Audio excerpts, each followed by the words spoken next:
Now we are going to start with particulars. Now first we'll start with gastrointestinal system, that is GIT. First, abdomen. So we've seen in the guiding symptoms that there is weak, empty, all gone or faint feeling in abdomen at about 11 a.m. So 11 बजे के करीब हमने देखा था कि उसको बहुत तेज़ भूख लगती है और he can not wait for lunch. तो पेट में खालीपन, बहुत ज़्यादा ऐसा डिजीनेस सर में फील होती है, जैसे बहुत तेज़ भूख लग रही है, और बहुत वीक फील होता है. फेंट स्पेल, यानी कि यहाँ पे एक वर्ड दिया हुआ है फेंट स्पेल, जिसका मतलब होता है कि अपनी अनकॉन्शियसनेस की स्टेट. पूरे दिन में कई बार वो अनकॉन्शियस होता है बिकॉज ऑफ वीकनेस और hunger. This is what is called faint spell during the day with burning sensation. So there will be burning sensation as well. Great desire for sweets. तो desire किस चीज़ की है? Sweets की. Aggravation किस चीज़ का है? Milk और मीट का. मिल्क और मीट से उसको प्रॉब्लम्स है और उसको ये बिल्कुल भी पसंद नहीं है, बट स्वीट्स की डिज़ायर है. Movement in abdomen as of foetus is felt by the patient. यानी कि ऐसे मूवमेंट्स होंगे पेट में जिसकी वजह से ऐसा लगेगा कि उसके पेट में एक फीटस है, और ऐसा सिर्फ लगता है. It is not true. Now we'll come to constipation. We have seen the causation of constipation as alcoholism and suppression of skin diseases. We know that skin disease के suppress होने से ही सारे ailments आ रहे थे. alcohol पीने से, skin disease से suppress होने से, sun की heat से और over exertion से, यानी exercise जब बहुत ज़्यादा काम कर लिया तो constipation का causation भी क्या है? alcoholism और skin disease का suppress हो जाना, और eruptions का. जो भी स्किन पे इरप्शंस है उनका सप्रेशन हो जाएगा तो कॉन्स्टिपेशन देखने को मिलेगा. स्टूल का कैरेक्टर कैसा होगा, यानी कि स्टूल दिखने में कैसा होगा? तो it will be very much hard, knotty, dry, as if burned, large and painful, difficult and painful defecation. Defecation का क्या मतलब होता है? स्टूल पास करना. तो वो उसके लिए डिफिकल्ट होगा. क्यों? क्योंकि स्टूल कैसा हो गया है? हार्ड हो गया है, नॉटी हो गया है, यानी कि गिठान, बहुत कड़क, गिठान, सूखा हुआ, जला हुआ, लार्ज एंड पेनफुल. तो उसको कैसा फील होगा? पेनफुल डेफिकेशन फील होगा. The different is afraid to pass the stool on account of pain, and pain compels the patient to give up the effort, and the discharge of the faeces is painful and starts over which it passes. Discharges of faeces जो है वो painful होंगे. क्यों? क्योंकि बहुत painful stool है, defecation बहुत painful है, तो इस वजह से जो पेशेंट है वो स्टूल पास करने में डरेगा, और वो इसी डर की वजह से स्टूल पास ही नहीं करेगा और गिव अप कर देगा. Constipation alternates with diarrhoea. तो पेशेंट्स में, सल्फर के पेशेंट्स में कभी कभी कॉन्स्टिपेशन देखने को मिलेगा, कभी कभी डायरिया देखने को मिलेगा. यानी कि हो सकता है आज कॉन्स्टिपेशन है तो कल डायरिया हो रहा हो. तो it will B alternating with constipation and diarrhoea. Secondly will come two piles. Piles is a very painful condition. It may be blind और ब्लीडिंग. पाइल्स दो टाइप के होते हैं इन जनरल, ब्लाइंड और ब्लीडिंग. या तो वो ब्लाइंड होते हैं, यानी कि बस एक ग्रेप लाइक स्ट्रक्चर या ऐसा छोटे छोटे ग्रेप लाइक स्ट्रक्चर एनस से बाहर आ जाते हैं because of constipation, pressure apply करने की वजह से. और कभी कभी उसमें अगर ब्लीडिंग हो जाती है, कोई वेन्स रप्चर हो जाती है तो ब्लीडिंग भी होती है. तो दो टाइप के होते हैं, ब्लाइंड एंड ब्लीडिंग. तो दोनों ही देखने को मिल सकते हैं. The blood Venus with etching and burning in anus. The blood Venus with etching and burning in anus, मतलब ब्लड कैसा है? वीनस है, और इचिंग भी देखने को मिलती है, और बर्निंग सेंसेशन एनस में देखने को मिलता है. रेडनेस भी देखने को मिलेगी, क्योंकि हमने देखा था कि इसके सारे एक्सटर्नल ऑरिफिसेस पे रेडनेस देखने को मिलती है. Piles are dependent upon the abdominal plethora. Anus is red and sore. आ गया, एनस इज रेड एंड सोर. सोर का मतलब होता है sensitive to touch and very painful. Plethora का मतलब होता है कि बहुत ज़्यादा फ्लूइड रिटेंशन हो गया है, यानी कि बहुत ज़्यादा पानी भरा हुआ है या ब्लड भरा हुआ है, तो उसको हम कहते हैं प्लेथोरा. एब्डोमिनल एरिया में, बॉडी के पूरी एरिया में एब्डोमिनल प्लेथोरा है, यानी कि एब्डोमिन में ज़्यादा ब्लड का स्टोरेज है, ज़्यादा ब्लड का रश है. एनस इसलिए रेड भी देखने को मिल रहा है और सोर भी है. क्यों? क्योंकि बहुत पेनफुल पाइल्स हैं. उसके बाद हम देखेंगे डायरिया. तो डायरिया का कॉजेशन क्या है? डायरिया क्यों होता है? सप्रेशन ऑफ स्किन डिजीज की वजह से और अल्कोहलिज्म की वजह से. तो कॉन्स्टिपेशन और डायरिया दोनों का कॉज क्या है? सेम है, suppression of skin disease and alcoholism. अब डायरिया कब होता है? तो अर्ली इन द मॉर्निंग होगा डायरिया.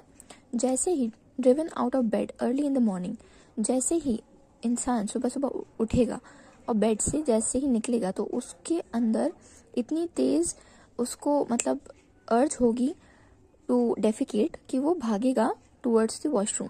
क्यों? क्योंकि उसके अंदर lack of power of sphincter ani है. स्पिंस्टर एनआई क्या है? हमारा एक्सटर्नल स्पिंस्टर है एनस का, जो हमारा डेफिकेशन कंट्रोल करने में हेल्प करता है। हमें कब डेफिकेट करना है कब नहीं करना ये हम इसी से रेगुलेट करते हैं।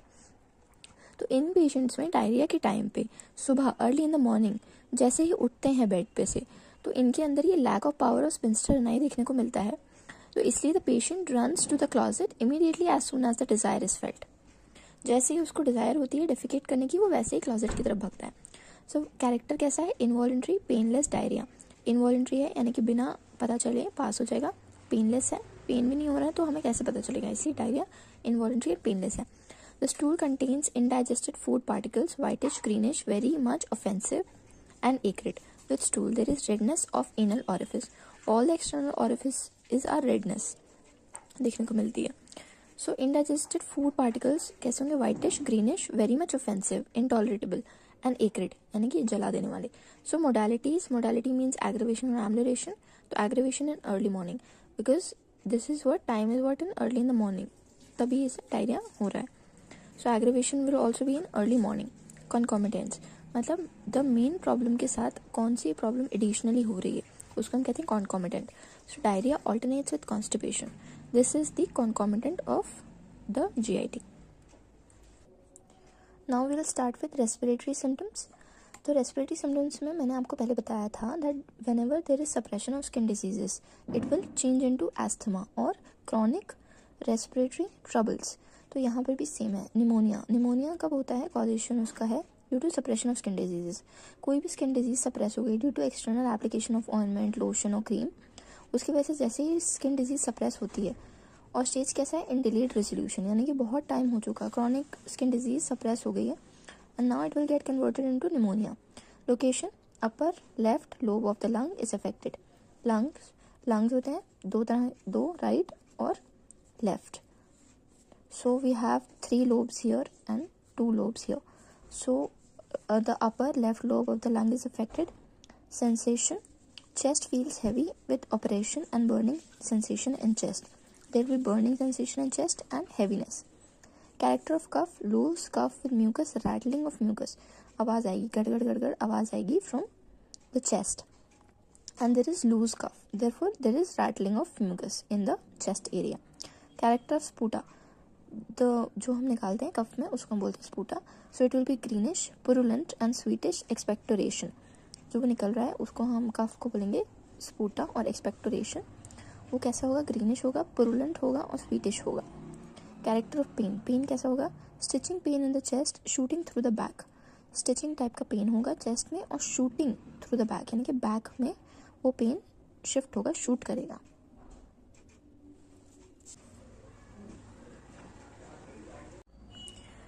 Dyspnoea in the middle of night with difficult respiration, wants window open.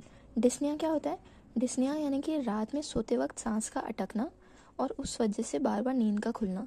Difficulty in breathing during sleep in the middle of night with difficult respiration, that is difficult respiration in the middle of night is dyspnoea. Wants window open, so he will keep all the windows open. Modalities क्या है? Aggravation किस चीज़ से होगा? At night and lying on the back. जैसे ही पीठ के ऊपर लेटेगा तो एग्रीवेशन होगा यानी कि ये डिस्निया की प्रॉब्लम बढ़ जाएगी, निमोनिया वाले सिम्टम्स बढ़ जाएंगे। और रात में जब लेटेगा लाइंग ऑन बैक। एम्बुलेशन यानी कि आराम किस चीज़ से मिलेगा? By lying on the right side. तो राइट साइड जब करवट लेके लेटेगा सो उसको एम्बुलेशन मिलेगा। Note, sulphur should be thought of in late stage of pneumonia when carefully selected remedies fail to produce a favorable effect. Respiratory tract की बहुत सारी मेडिसिन होती हैं। When we select the correct remedy but it fails to produce the favourable effect यानी कि हम जो cure चाहते हैं, जो हम चाहते हैं कि हमें रिजल्ट मिले वो नहीं मिल रहा है तो हमें सल्फर सोचना चाहिए लेट स्टेजेस ऑफ निमोनिया में। Now we will come to female genital organs, menses. तो इसमें मेंसेस कैसे देखने को मिलेंगे? मेंसेस सल्फर जो है डिस्मेनोरिया और मेनोरेजिया में बहुत ज़्यादा यूज़फुल होती है। डिस्मेनोरिया मतलब पेनफुल पीरियड्स यानी कि before menses, during menses and after menses there will be immense pain to the female. And menorrhagia means heavy और प्रोलॉन्ग्ड ब्लीडिंग, मतलब एक टाइम पीरियड होता है ब्लीडिंग होने का, that is it may be 3 to 5 days, but menorrhagia में there will be heavy, that means very large quantity of blood and will be prolonged for long time. This is menorrhagia. Now time, सो ये onset कब होगा, इसका शुरू कब होंगे? To late यानी कि in general Females, when they achieve their puberty around 12 to 13 years of age or 14 years of age, that is called early menses. But when it is too late, that means it has come when the female was 16, 17, 18 years around. So these are called late menses. And duration. What will be the duration? It will be for short duration. In general, the duration of menses is for 1 to 5 days, that is maximum 7 days. But in this sulfur patient, the duration is short, that is 2 days or 3 days. Quantity scanty or sometimes it is profuse.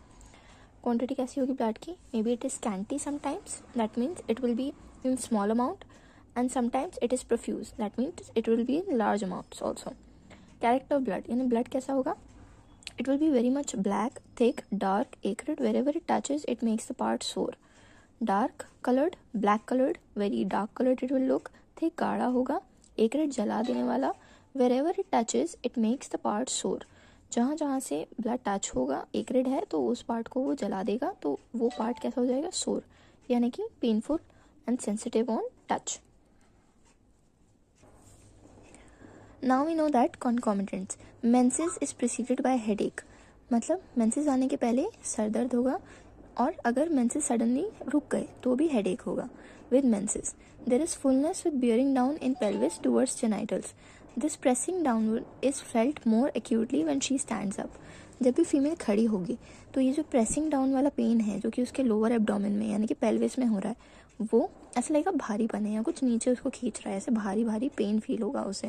Dysmenorrhoea की problem पहले ही है, और menses के साथ साथ ये pressing down pain feel होगा. जब ज़्यादा कब होगा? जब वो खड़ी होगी. Now will come to skin. Skin, हमें पता है सल्फ़र का बहुत ही अच्छा रोल है स्किन के ऊपर. स्किन को बहुत अच्छे से ट्रीट करती है. Sulphur is indicated in all sort of skin eruptions, vesiculars and pustules. Skin eruptions मतलब स्किन पे कोई भी इरप्शंस हो गए, रेड स्पॉट्स हो गए, इची स्पॉट्स हो गए, बम्स हो गए, या वेस्कुलर्स पानी वाले जो दाने होते हैं वो, या पास्ट्यूलर्स पस भरा हुआ है उन दानों में वो. especially in the skin affections that have been treated by medicated soaps, washes, suppressed by ointments and local medication. हमें पता है कि एक्सटर्नल एप्लीकेशन में जब भी हम ऑइंटमेंट्स और लोकल मेडिकेशन या मेडिकेटेड सोप और वॉशेस का यूज़ करके कभी हमारी स्किन की जो ये इरप्शंस हैं वो सप्रेस हो जाते हैं, तो उस पर सल्फ़र बहुत अच्छा वर्क करती है और इसके लिए इंडिकेटेड होती है. अब कैसे पेशेंट्स में इंडिकेटेड है? जिनकी स्किन डर्टी फिल्दी लुक होता है जिनकी स्किन का, और बदबू आती है उनकी स्किन के पास, यानी कि उन लोगों के पास से. The skin is very much sensitive to atmospheric changes. Atmosphere में कोई भी चेंज होगा तो उसके लिए इनकी स्किन बहुत सेंसिटिव होती है. बारिश के टाइम पे ज़्यादा पिंपल्स आ जाना, ज़्यादा बॉयल्स आ जाना, स्किन पे इरप्शंस आ जाना, या ठंड के टाइम पे या गर्मी में इरप्शंस आ जाना, इन सारी चीज़ों में सेंसिटिवनेस टू एटमॉस्फेरिक चेंज देखा जाता है. The patient does not like to be washed और bath.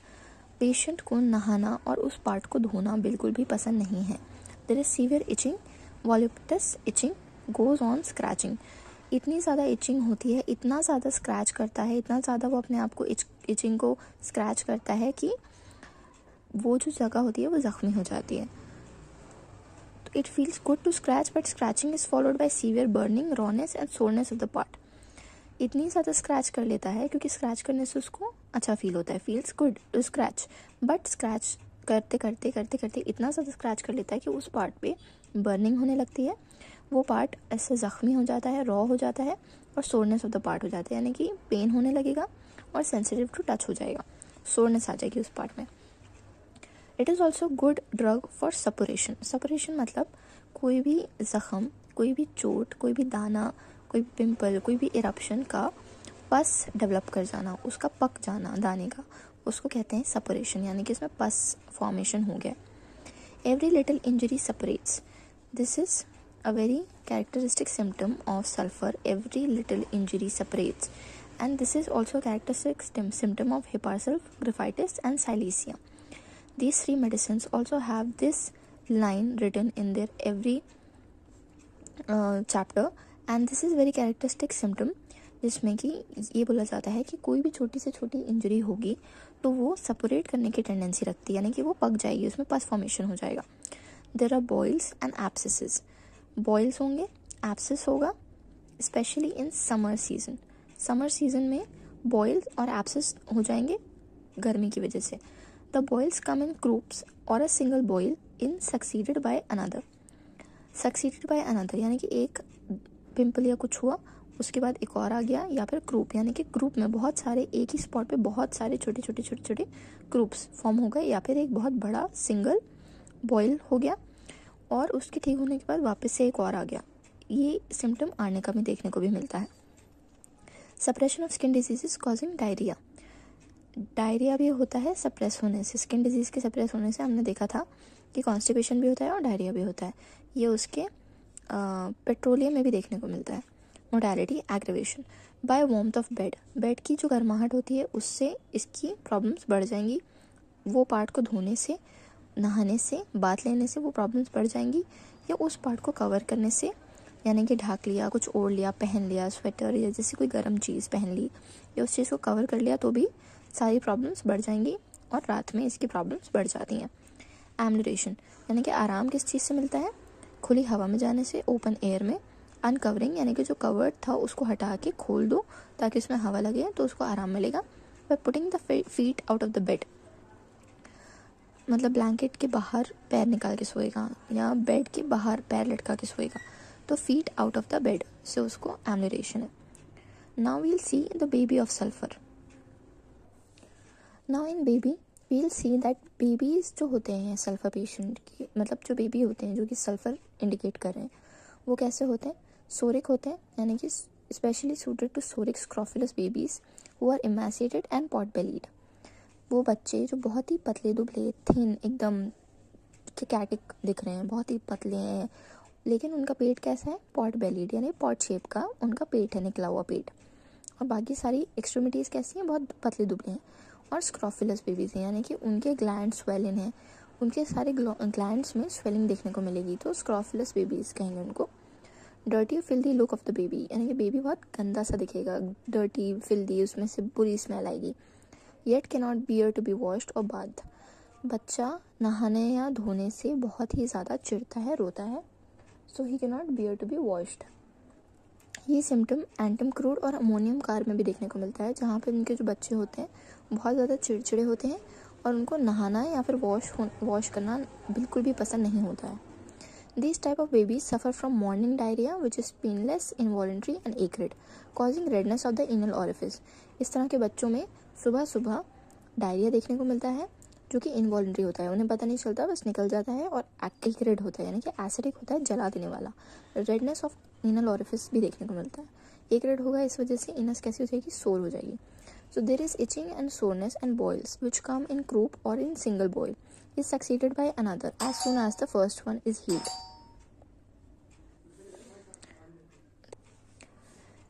Itching and soreness of the boils which come in groups or single boils are succeeded by one another as soon as the first one is healed.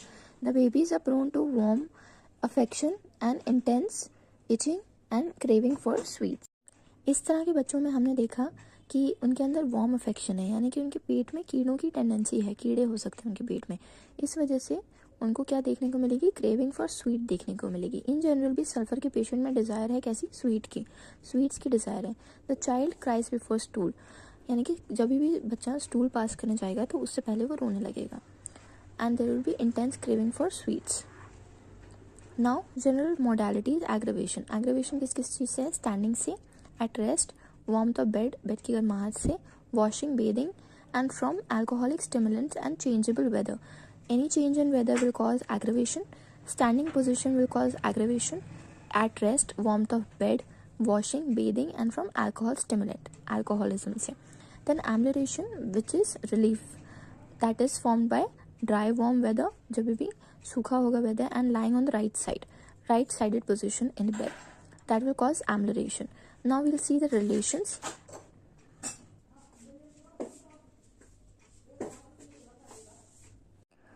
Relations में we see that sulfur is complementary to aloes, socotrina and sorinum, and calcarea must not be given before sulfur. That means calcarea carb is a medicine, it should not be given before sulfur. Sulfur is a chronic of aconite, especially in chronic diseases. Actually जो diseases होती हैं, जो अभी हम letter videos में पढ़ेंगे एकोनाइट के बारे में, it is a medicine for acute diseases, जो छोटे टाइम के लिए आती हैं, बहुत ही स्टॉर्म की तरह आती है, वो उसमें एकोनाइट काम आती है. So aconite is a acute medicine and sulfur is a chronic medicine. So sulfur is chronic of aconite. That means these symptoms similarities will be present, but sulfur will be given in chronic conditions and aconite will be given in acute condition. When sulfur feels, think of Sorainum and tuberculinum. Whenever we match the totality of symptom and we give sulfur and still we do not get the required result, we do not get the expected results, so the medicine sulfur fails, then we think about Sorainum and tuberculinum. These both are nosodes. Follows well may we have Calcarea, Lyco, Sarsaparilla and Sepia, which means that it is also mentioned here that Calcarea must not be given before sulfur. That means it can be given after sulfur, which is why it follows well sulfur. So similarly, Calcarea, Lycopodium and Sarsaparilla, Sepia will follow sulfur very well and give us the required result and helps us in curing the patient. So here we end this lecture. I hope you liked the video. Please do like and share and subscribe to my channel and hit the like button and wait for more videos like this. Thank you.